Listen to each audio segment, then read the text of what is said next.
Hey friends, I wanted to demonstrate the light that shines in the darkness. It's 3 a.m. Central Time in Illinois, and as I was driving to church for my fourth hour watch, I felt the Lord is saying, defining moments, defining seasons. And the kingdom suffers violence, and the violent must take it by force.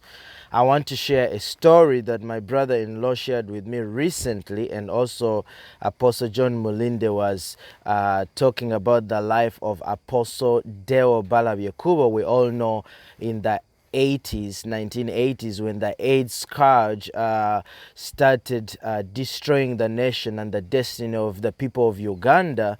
Apostle Deo Balabyekubo was in America, and God spoke to him and said, my people have not believed me to heal HIV AIDS. And when they started having a conversation with God, God spoke to Apostle Deo Balabyekubo and told him that I need someone who can believe me and pay the price for the level of faith that is needed for the healing of HIV/AIDS. So God told him that no one had come up to the level of faith that was needed to heal HIV/AIDS. Maybe we could say the same for COVID-19 and all the problems that we're having in our world right now. I can confidently and safely say that we are in a season of defining moments as nations, as people groups, and also as individuals, also as the people of God and as the church. And God is saying to some of us, who is going to define their defining moments in a defining season, and believe me and contend for the faith that was once delivered to the saints, and begin to take the kingdom of God and declaring it to the nations, declaring it to the world, declaring it to God's people that the kingdom of God has come near you. So Apostle Deo was told that he needed to wrap his soul in the instruction of the word and also fast until his faith reached the level that was needed for the healing of HIV/AIDS. So he goes back to Uganda. He calls his congregation. At that point, he was the pastor of Apostle Mulinde. And he told people who suspected to have HIV/AIDS to go to their doctors, get tested, and come back with reports that proved that they were HIV positive.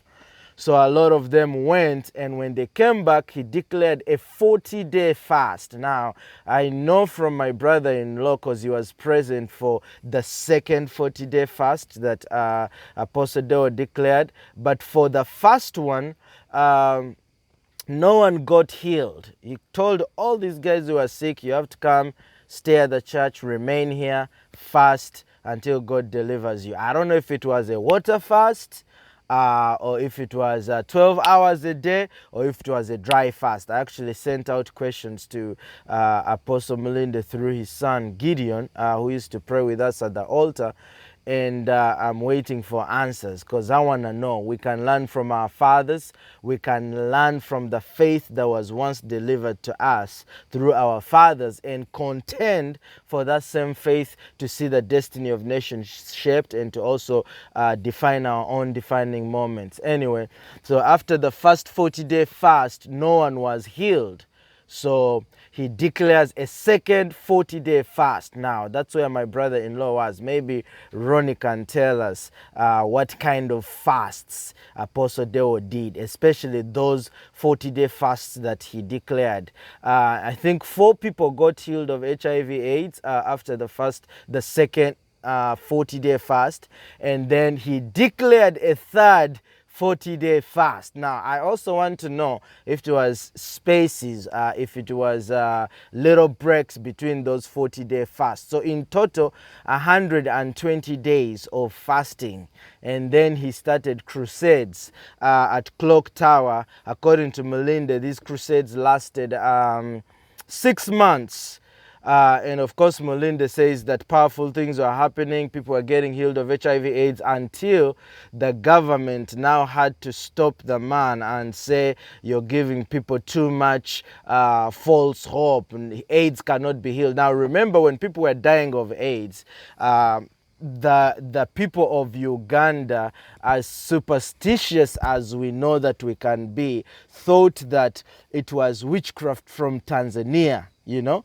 No one knew what kind of demon they were dealing with. Actually, God told Apostle Deo and the Mulindes that our enemy wasn't physical, you know. Our enemy was spiritual. It was basically a high level demon that had invaded the land, that wanted to destroy the destiny of the people of Uganda and the destiny of the nation, you know. So of course my brother-in-law tells me that Kayanja and Mulinde joined forces and actually started doing crusades together. Now, every man of God has a dominant gift. We all know Benny Hinn's specialty is multiple sclerosis. And we know that Kayanja, for him, deaf and mute, that's like his area.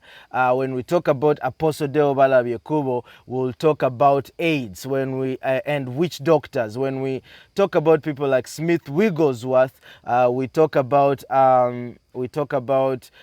raising the dead, you know, and an orthodox way of doing ministry and healing the sick. So different men of God can be defined by different things, you know. Also, when we go into the elements, we know that Jesus is known for turning water into wine, and Moses splitting the Red Sea, you know, and of course these different things, you know. So, but these men were demonstrating a high level of kingdom authority and power, that they would stand on the stage and start bragging and saying that, we are the most unstoppable men of God in Uganda. Now, they were bragging in the Lord. It wasn't a natural boasting. They were really boasting in the Lord and giving God glory. But then a problem arose, and this is what the enemy usually does. God will bring two people, put them together, and he wants to use them powerfully, because one can chase 1,000, but two chase 10,000. And that's why I'm really excited about this little group that we have. We are around 24, 25 elders. Imagine when we join forces, the kind of things we can do. Anyway, not to digress from my main point about defining moments. These men of God, this was their defining moment too. Of course, God had to separate them for their work. But the Tabliks came in, and Balabyekubo believed in a militant approach with dealing with the enemy, but I think he took it to a lower level where he was contending against flesh and blood instead of against principalities. So apparently these Tabliks would show up with their guns, and Apostle Deo wanted to take them on physically, militantly, and Kayanja was a man of peace, you know, who didn't want war. You know, he's an evangelist, he's all about souls, and this man is an apostle. You know, he could punch the devil in the face, you know. So there was a wedge between them, and they separated. But according to my brother-in-law, Apostle Deo sanctified a 21-day dry fast. And during that fast, he was dealing now with the spirit of Islam and the Tabliks. Their leaders started dropping dead. Now we're talking about high-level authority, you know, like Elijah calling fire on the 50 soldiers and their captains, until the third one said, "Man of God, please, I come in peace," you know. So I know that word in the Bible where a man of God would say, "If I am a man of God." Now, that word has been cheapened. Now, everyone is a man of God, you know. But back in the day, it's like how the prophet has now been romanticized. Everyone wants to be called a prophet until God starts calling us to walk naked in our streets, you know, like Isaiah, or to cook our food on human poo-poo, you know, or to marry prostitutes. Then there's going to be very few men that call themselves prophets. But those days, someone would say, a man of God from Judah. You know, if a man of God showed up into town, whenever Samuel showed up in town, everyone knew Samuel was in town. It said of Maria Woodworth Etta, she had such a heavy-duty portal, you know, a personal altar that she built, that she carried this open heaven with her, this portal that wherever she came, there was such a wide circumference of her portal. I don't know how many meters away people would start falling in trances in their homes, because this woman carried such a heavy duty portal, you know, that if you come into the circumference of her portal, you were affected by a trance, because she was defined by trance evangelism. And even at some point she was preaching and she got in a trance for like 3 days. No toilet breaks, you know. For us here, you have a service for 1 hour and a half and people are already looking at their clocks, you know. William Seymour put his head in a crate when he came to preach at Azusa, and he prayed until God gave him a message. Here in America, people would start leaving the church waiting. They're like, what's happening to this pastor? He's going crazy, you know. Smith Wigglesworth also had such a portal that he carried with him, that one time he got on a train and he got on a ship and affected the whole ship. He got on a train and everyone around him started getting convicted of sin. He would sleep in someone's bed and leave and tell the wife, don't change the sheets. And the drunk man will come that night, and by the next day, they are delivered of their drunkenness. He would go to the park and sit next to a man, and within a few minutes, the man will start to say, sir, you convict me of my sins. Now, these are the defining moments I want to bring to us. Apostle Deo Balabi Ekubo was a violent man, you know. He took the kingdom violently, by force, you know. That word violence speaks of enforcing something with so much force, with so much energy, bringing energy into an environment, into something, you know.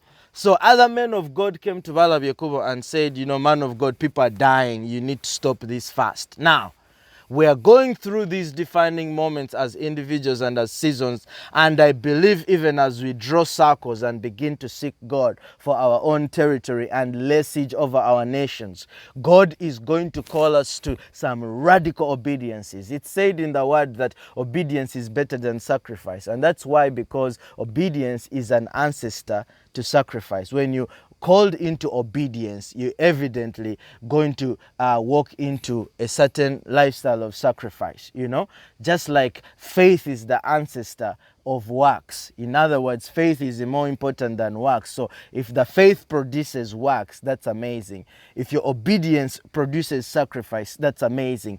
But God is going to call us to defining moments, like he called Apostle Deo Balabi Ekubo to fast, and he declared 3 40-day fast that defined the destiny of the nation of Uganda. So I just wanted to share this word, defining moments, and I just want to welcome you to the table. God bless you, and I love you. Bye.